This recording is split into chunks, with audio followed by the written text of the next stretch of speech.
Listen, I've been sitting in my room for the past 48 hours just completely processing the series finale of The Bear.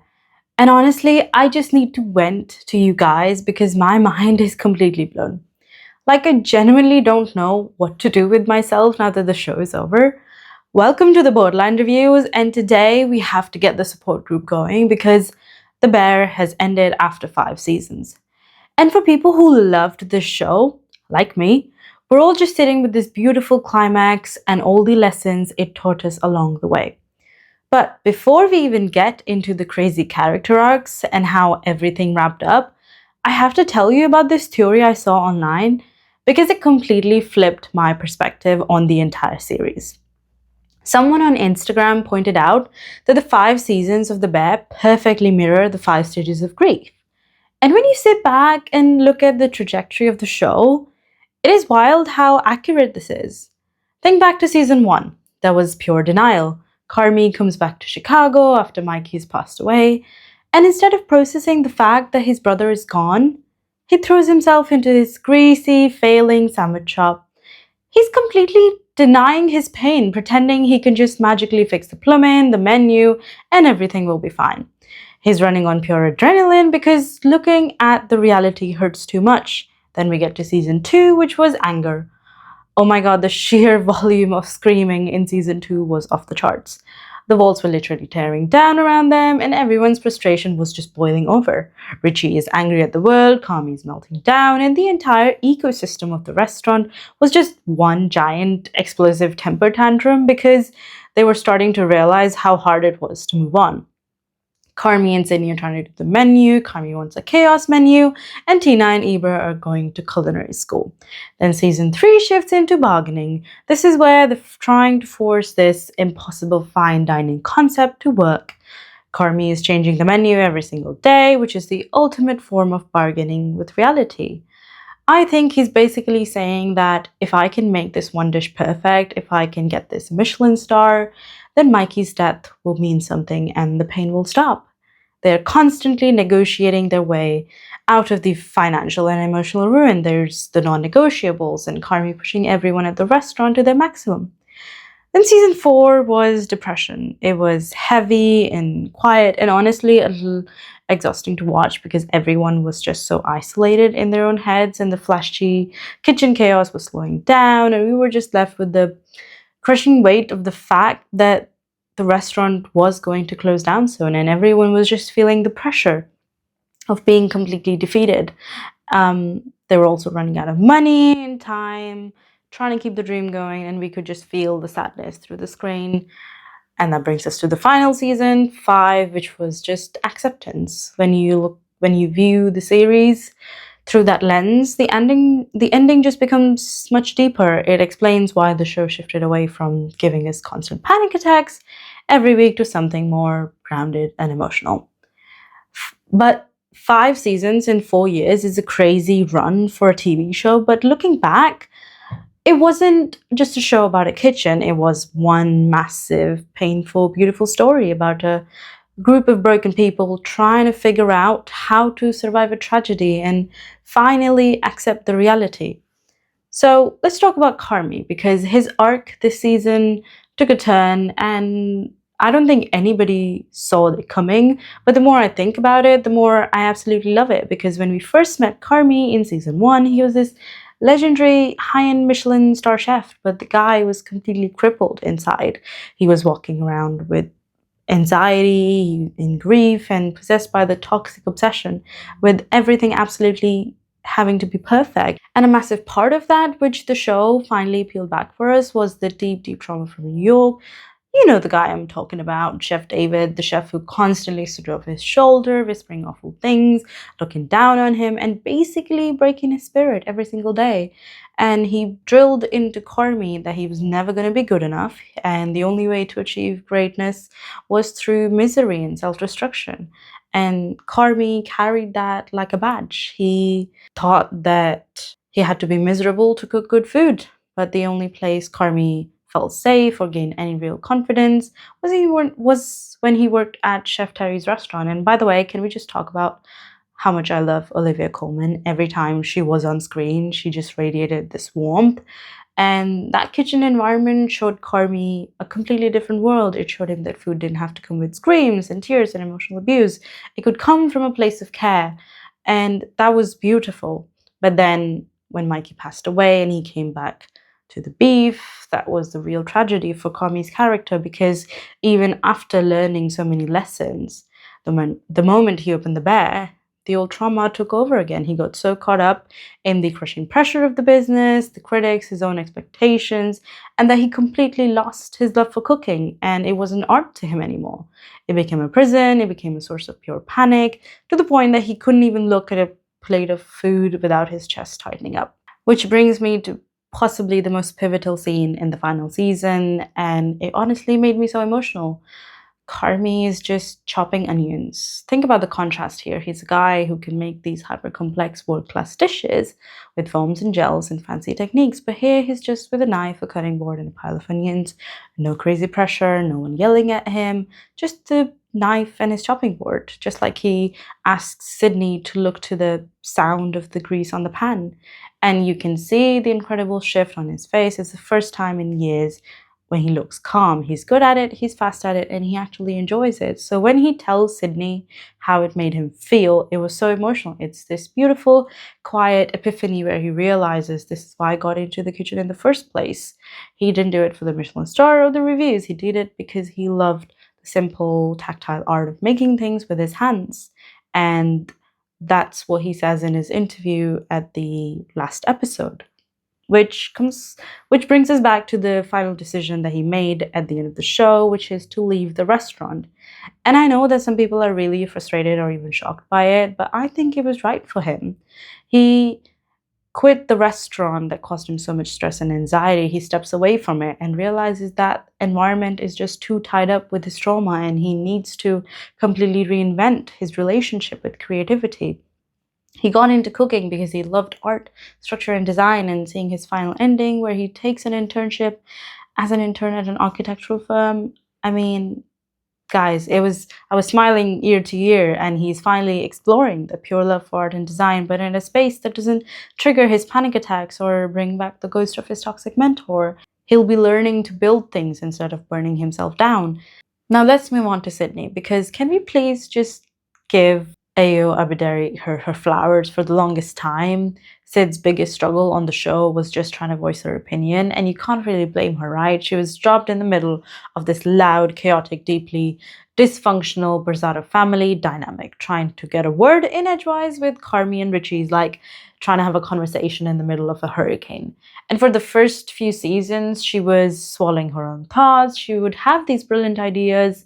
Sydney was constantly playing the mediator, trying to keep the peace and over-compromising her own vision just to keep Carmi from spiraling. It was painful to watch sometimes, but you see how much she was shrinking herself to fit into this world. But in the final season, everything changes. Sydney finds her voice, and it wasn't about her turning into a loud, toxic screamer like the other people around her, but it was about her realizing that quiet authority was actually her biggest strength. She stops asking for permission. She stops waiting for Carmi to be emotionally available to make a decision. She steps up, becomes a true leader, and takes total charge of the kitchen. I know Sydney gets really hurt by Carmi leaving because they have such great friendship, but watching her command the kitchen with so much confidence was one of the most satisfying character arcs in the entire ending. She stood her ground, she managed the chaos, and she completely stepped out of Carmi's shadow. She realized that she didn't need his validation to be great. She was already great, and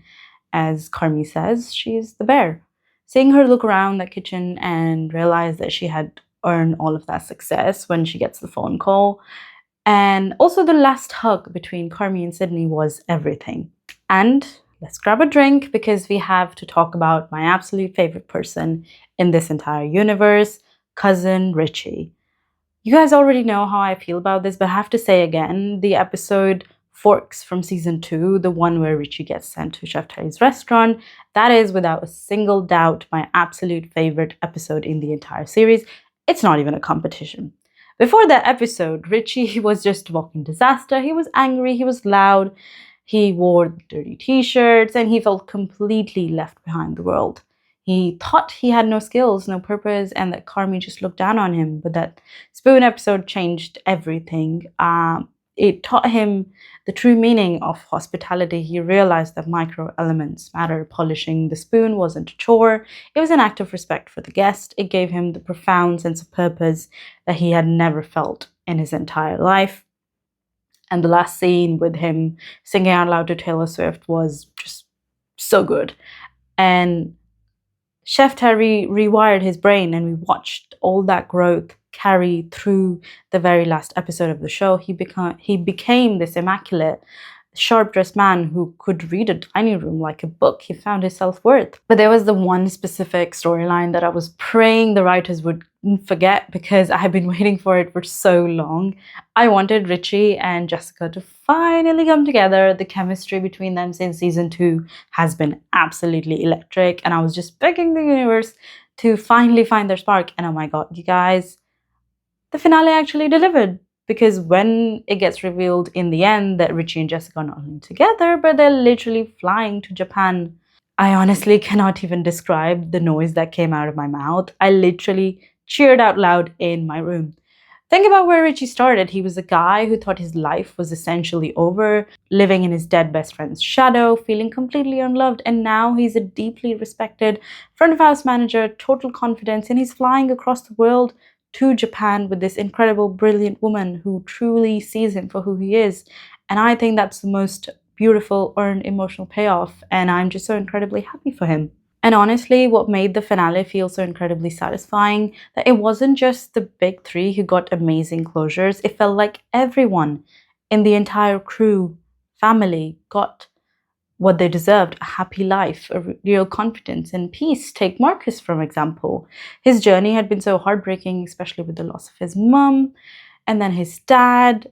He fixes that relation. He's able to, or at least manages to fix the relationship with his dad. But his ending was so beautiful because Carmi gives him his diaries, and the moment literally felt like passing of the torch. It was Carmi basically saying, I'm stepping away, but I'm leaving the future of this craft in your hands because you have the heart for it. Marcus getting to carry on that legacy using Carmi's tools was just a perfect nod to his growth. And Luca, can we please just have a quick fangirl moment for Will Poulter? I love him so much. He's such a phenomenal actor, and his energy on the show was just immaculate. And seeing Luca totally fulfilled, completely at peace with his skills, and happy with his journey was just wonderful. Then we've got Sugar, Dee, Abra, Tina. Sugar finally had the raw, painful, but completely necessary breakthrough with her mom.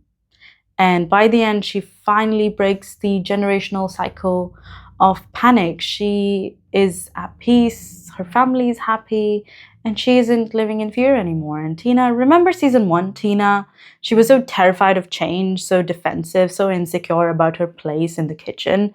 Now she has confidence. She's inventing dishes. And I really like how Sydney makes feel Tina that she deserves to be a chef. And Ibra also gained confidence and believed in his idea about the restaurant. Him practicing his speech over and over again was so heartwarming, but he finally got the approval from Carmi anyway. And this is what I want to tell to all the people who dismiss this show as just a stressful comedy where people yell at each other. The Bear was never about the noise. Visually, the show has always been stunning. The cinematography, the lighting, the way they shot the food, the close-ups of the hand working. It's just always has been a gorgeous piece of art. But more than that, it captured the raw reality of the restaurant industry. It didn't glamorize the grind. It showed how brutal it can be on your soul, but it also showed the beautiful chosen families that get built in those high-pressure environments.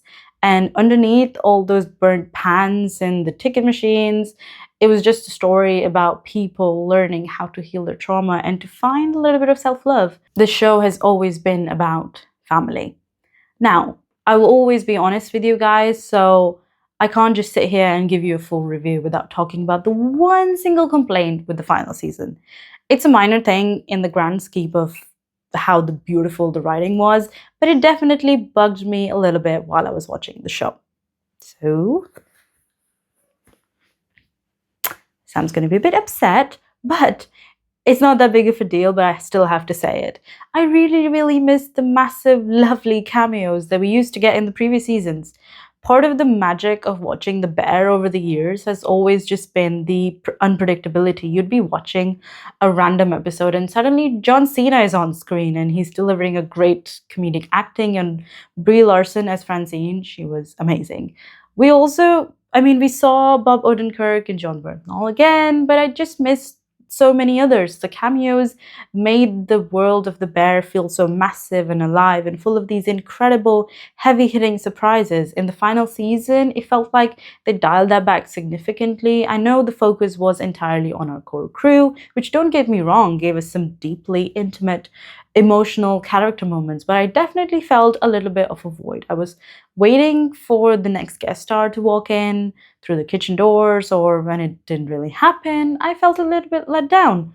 It made the season feel a bit more contained and small compared to the epic scale of 2, 3, or 4. But hey, if my absolute worst complaint about a 5 season television show is that I wanted more of it, I think the creators did a really good job. So, yeah, these are just my raw, unfiltered, emotional thoughts on how they wrapped up this crazy ride. I am so incredibly sad that we have to say goodbye to the kitchen, but I'm so happy for how everyone landed. Seeing this family finally find their peace and break out of the generational cycles of misery was everything we wanted.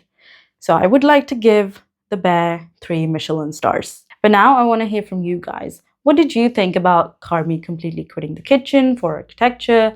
Did you scream as loud as I did when Richie and Jessica were on the plane and we saw them together? And am I totally crazy for missing the big celebrity cameos, or did you feel the absence too?